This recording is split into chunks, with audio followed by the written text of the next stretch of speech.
Great to have you here on Real Health. Thank you for tuning in. Whether traveling for business or for pleasure, we are often faced with a change in our daily routine. This, of course, can include our health. And if we're not careful, we can do a lot of harm to our health, making bad choices. So here to tell us a bit more about how to stay healthy when traveling is nutritional therapist and NLP practitioner, Nikki Robertson.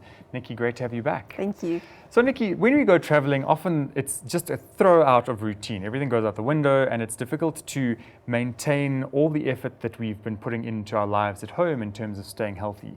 Why is this such a daunting prospect for people and why do people feel so challenged in keeping up the plan? Yeah, I think, just getting into a healthy plan at home is tough enough for most people. So getting into a routine of, doing whatever it is that you do, your shopping routine, your cooking routine, to get your life in order, and then you find yourself in a hotel with somebody else preparing meals and the mind goes south. We just go, oh well, fine, I'll just wing it until I get home. Yeah. And the truth is, if you just stop and think for 5 minutes, you can really implement so many healthy practices. If you just calm down and think and gather your resources, because I think in this day and age, unless you're traveling, you're camping and you're going somewhere that's really remote, even then you're prepared. You can plan for that. You can plan for that. Yeah. So there's pretty much no excuse for not even doing 1 or 2 good things a day, whether that be making sure you just get enough water in, walking where possible, making sure you're getting in enough protein. If you just give it some thought, it is actually so doable to continue eating and maintaining your healthy lifestyle, even if you are having to go out for dinners every night, that as somebody else is doing cooking, you can still work around that. And I think it's like not throwing in the towel is really important. I think also if you think about how much effort you put in at home to make the right choices and to get the right products, the right foods into your diet and your meals, if you're out at a restaurant and you have to ask a few extra questions, you can still get that done. You can still make the right choices. Yeah, and I think some of us are shy and we don't want to ask for special things. And I think restaurants are used to this. And, it's only a pleasure for most places to cater for certain needs. Yeah. And, when you eat out, there's always something on the menu, even at the most remote takeout, you can still find something within the realm of a healthy-ish option if you want to. Absolutely. And that's really what it comes down to. If it's important enough for you, you will find a way. And if you're looking for a way out, you will find a way. Absolutely. Now let's go into, so say business traveling, you on your own, you can make all of those decisions for yourself. It's quite easy. Well, it's easier than if you have your whole family with you. And you've got kids who now feel like it's a free-for-all, they can have anything they want. I think for a parent, it might be quite easy to just slip off and say, okay, do you know what, it's a couple of days, go wild, eat what you want. What is the risk of disrupting a child's routine in that system as well? We're teaching them bad habits and bad behaviors. It is so much easier to give in and give a kid a packet of chips because they keep quiet, they don't moan at you, they don't nag you, and it's just the easiest back door. But if, again, you spend 10 minutes just with a contingency. When a child is very, very little, we pack lunch and we pack the right snacks. For some reason, when that child gets to like 3 or 4 years old, we don't do it anymore. It's now like we'll stop at the garage shop and give them rubbish. It's like, why? If we just continue that and do it for ourselves as well, why don't we pack the carrot sticks for us too?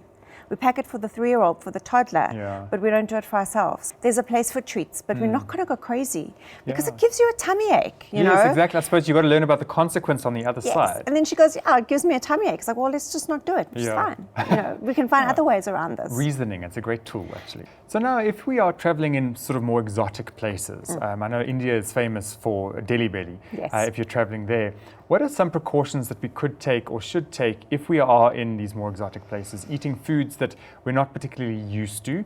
Obviously, you want to enjoy the experience of being somewhere, but how do you moderate and sort of alleviate some of the risks of getting an upset stomach or becoming ill with the food that you're eating? Well, you want to really make sure that hygiene is first and foremost. So you've got to wash your hands.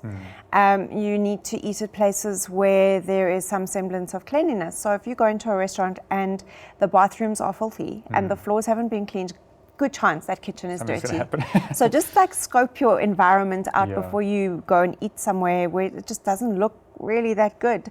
If you carry hand sanitizer yourself, these little things really go a long way. Make sure that whatever you're eating is thoroughly cooked. So raw food is the biggest problem, and that goes for whether you're at home or whether you're traveling to an exotic place. Is raw food will carry bacteria more readily than cooked food will. Okay. Stick with something that's known. So if you're traveling, ask around, ask somebody you can trust, where would they eat? Okay.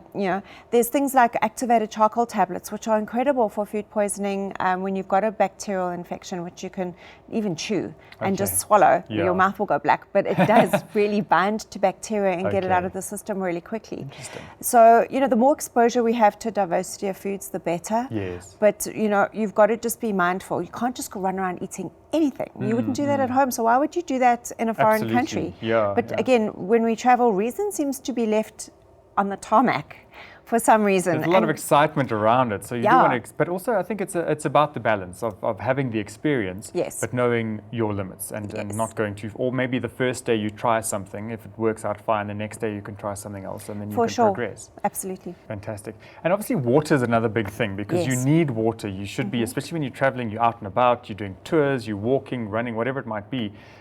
Drinking enough water is a big thing, but the risk of contaminated water, depending on where you are, should you almost as a rule just say bottled water wherever we go? For sure. So funnily enough, South Africa's got the safest drinking water in the world. So you're probably in the only place here where you can safely just drink water straight out of a tap.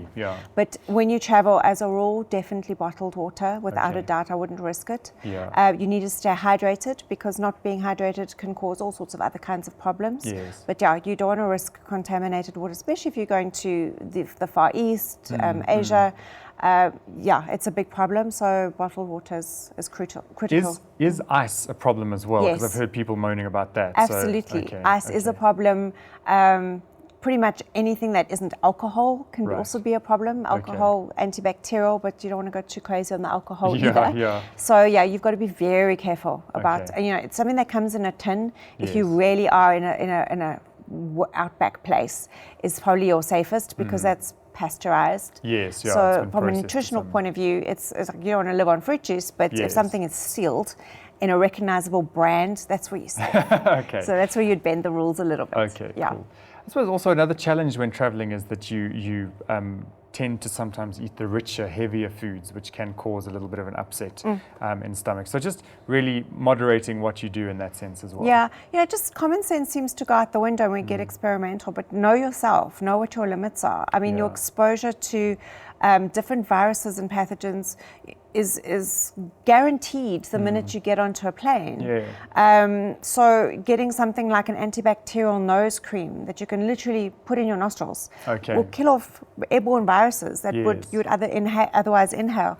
Something like a high dosage of zinc is very, very good for your immune system. When you're exposed to viruses and bacteria that you're not used to, your chance of getting sick on a plane, the more you travel, is big. So you can protect your immune system against that. Making sure that you're getting enough rest, that you are sleeping on a plane, that you are accounting for jet lag, because not getting enough rest and disrupting your circadian rhythms does impact on your immune system as well. And then also in terms of while we're away, exercise and that routine can fall by the wayside.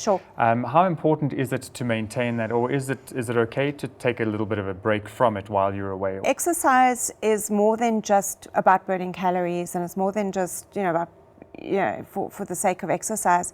It is an endorphin enhancer. So it does help alleviate stress. It does calm the mind. It does create focus. But it isn't always possible to keep your same routine, what you would do at home. But there's so much you can do. Again, it's creative thinking. Even if it's just 20 minutes a day of something that doesn't even put you under too much strain, you're going to feel better for it. There's so much mental benefit to moving. Well, Nikki, thank you so much. It's great. You. I think there are a lot of travelers out there who are probably going to take a lot of relief from this discussion. So thanks for joining us. Pleasure. Wonderful.